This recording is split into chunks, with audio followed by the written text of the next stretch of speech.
Hi friends, இது வரைக்கும் நம்ம சேனலை சப்ஸ்கிரைப் பண்ணி சப்போர்ட் பண்ண எல்லாருக்குமே ரொம்ப பெரிய நன்றிங்க. வரப்போகிற விநாயகர் சதுர்த்திக்கு எப்போதும் போல் ஒரே மாதிரி ஸ்வீட் செய்யாமல் கொஞ்சம் வித்தியாசமாக இந்த மாதிரி செஞ்சு பாருங்கள். டேஸ்ட் அட்டகாசமாக இருக்கும். ட்ரை பண்ணி பாருங்கள், அப்புறம் நீங்களே சொல்வீங்க. வாங்க எப்படி செய்யலான்ட்டு பார்க்கலாம். பார்க்குறதுக்கு எப்படி அழகாக இருக்கோ அதே மாதிரி இந்த ஸ்வீட்டும் சூப்பராக இருக்கும். இந்த ஸ்வீட்டோட பேரும் சூப்பராக இருக்கும். இந்த விநாயகர் சதுர்த்தியோட ஸ்பெஷல் ஸ்வீட்டோட பேர் தாளிக்கழு பாயாசம். தாளிக்கழு பாயாசம் செய்கிறதுக்கு கடாயில் 3/4 சொம்பளவுக்கு தண்ணி, 1 டேபிள் ஸ்பூன் வெல்லம், 1 பிஞ்ச் உப்பு, 1 ஸ்பூன் நெய் சேர்த்துக்கலாம். நெய் சேர்த்துட்டு நல்லா கலந்து விட்டுக்கலாம். அடுத்து இதோட 3/4 கப் அளவுக்கு அரிசி மாவு சேர்த்துக்கலாம். அடுப்பை லோ ஃப்ளேமில் வச்சுட்டு நல்லா கலந்து விட்டுக்கலாம். சப்பாத்தி மாவு பதத்துக்கு நல்லா திரண்டு வரணும். கைவிடாமல் கலந்து விட்டுக்கோங்க, அப்போ தான் கட்டி சேராமல் இருக்கும். இந்த அளவுக்கு நல்லா திரண்டு வந்ததுக்கப்புறம் ஸ்டவ் ஆஃப் பண்ணிக்கலாம். எந்த அளவுக்கு சாஃப்டாக இருக்குதுன்னு பாருங்கள். இப்போ கடாயை கீழே இறக்கி வச்சுட்டு ஒரு 10 நிமிஷத்துக்கு மூடி போட்டுடலாம்.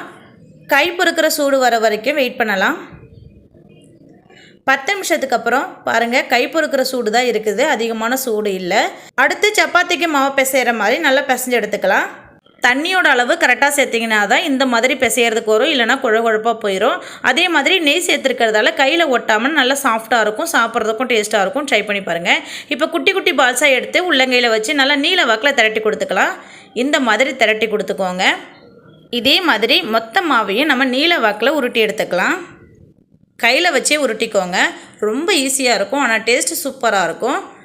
அவ்வளோதான், ஓரளவுக்கு தாளிக்கழு ரெடி ஆகிடுச்சு. இன்னும் கொஞ்சம் மாவு தான் இருக்குது. அடுத்து இந்த தாளிக்கழு பாயாசத்துக்கு தேவையான பால் காய்ச்சிக்கலாம். அதுக்கு ஒரு பாத்திரம் அடுப்பில் வச்சுட்டு 1/2 லிட்டர் அளவுக்கு பால் சேர்த்துக்கலாம். அதோட 1/2 லிட்டர் பக்கம் தண்ணியும் சேர்த்துக்கலாம். எந்தளவுக்கு பால் எடுத்துருக்கிறீங்களோ அதே அளவுக்கு தண்ணி சேர்த்துக்கோங்க. அடுத்து இதுக்கு தேவையான வெள்ளை கரைசல் ரெடி பண்ணிக்கலாம். அதுக்கு கடாயில் 3/4 கப்பு அரிசி மாவு எடுத்துருக்கிறேன். அதுக்கு 1/2 கப் அளவுக்கு வெல்லம் சேர்த்துக்கலாம். வெல்லம் மூழ்கிற அளவுக்கு கொஞ்சம் கம்மியாகவே தண்ணி சேர்த்துட்டு ஸ்டவ் ஆன் பண்ணிவிட்டு அடுப்பு மேலே எடுத்து வச்சுக்கலாம். அதோட வாசத்துக்கு 4-5 ஏலக்காவும் தட்டி சேர்த்துட்டு நல்லா கலந்து விட்டுக்கலாம். வெல்லம் நல்லா கரைஞ்சி வரணும். இப்போ பாருங்கள், வெல்லம் நல்லா கரைஞ்சி வந்துருச்சு. இதை வேறு ஒரு பாத்திரத்தில் வடிகட்டி எடுத்து வச்சுக்கலாம்.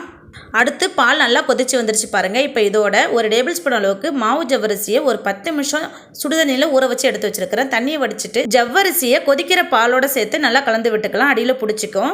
அடுப்பு லோ ஃப்ளேமில் வச்சு ஒரு 10 நிமிஷத்துக்கு நல்லா வேக வச்சு எடுத்துக்கலாம். 10 நிமிஷம் கழித்து பாருங்கள், ஜவ்வரிசி எந்த அளவுக்கு கண்ணாடி போல் வெந்து வந்திருக்குதுன்ட்டு.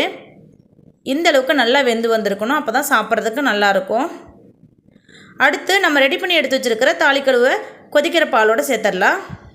தாளிக்கழு சேர்த்த உடனே கரண்டியை வச்சு ரொம்ப கிளறி கொடுக்க வேண்டாம், அப்புறம் உடஞ்சி போயிடும், கரைஞ்சியும் போயிடும். அதனால் 3-4 நிமிஷத்துக்கு வெந்து வந்ததுக்கப்புறம் கரண்டியை வச்சு கிளறி கொடுத்துக்கோங்க. அடுத்து தாளிப்பு கரண்டியில் 1 டேபிள் ஸ்பூன் அளவுக்கு நெய், ஒரு சின்ன துண்டு தேங்காவை குட்டியாக கட் பண்ணி சேர்த்து நல்லா வதக்கி விட்டுக்கலாம். தேங்காய் பாதி அளவுக்கு நல்லா வதங்கி வந்துருச்சு. இப்போ அதோட 10 முந்திரி 10 திராட்சையை சேர்த்து நல்லா வறுத்துக்கலாம். தேங்காய், முந்திரி, திராட்சையெல்லாம் நல்லா செவக்க வறுவிட்டு வந்ததுக்கப்புறம் ஸ்டவ் ஆஃப் பண்ணிக்கலாம். அடுத்து தாளிக்கழு சேர்த்து 5 நிமிஷத்துக்கு மேலே ஆகிடுச்சு. இப்போ எந்தளவுக்கு தாளிக்கழு வெந்து வந்திருக்குன்னு பார்க்கலாம்.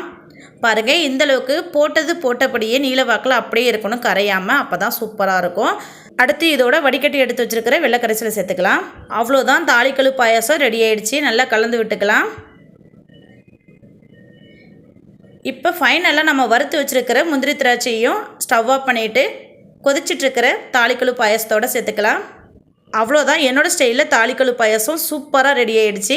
வரப்போகிற விநாயகர் சதுர்த்திக்கு இந்த மாதிரி செஞ்சு அசத்துங்க. டேஸ்ட்டும் ஃப்ளேவரும் சூப்பராக இருக்கும். உங்கள் வீட்டில் உள்ள எல்லாருமே என்ஜாய் பண்ணி சாப்பிடுவாங்க. அந்தளவுக்கு சூப்பராக இருக்கும். இந்த பதிவு பிடிச்சிருந்தா நம்ம சேனலை சப்ஸ்கிரைப் பண்ண, லைக் பண்ணி சப்போர்ட் பண்ணுங்கள். மறக்காமல் ஷேர் பண்ணுங்கள். ட்ரை பண்ணி சாப்பிட்டு பார்த்துட்டு எப்படி இருந்துச்சுன்னு கமெண்ட்டில் சொல்லுங்கள். ஓகே, பாய்.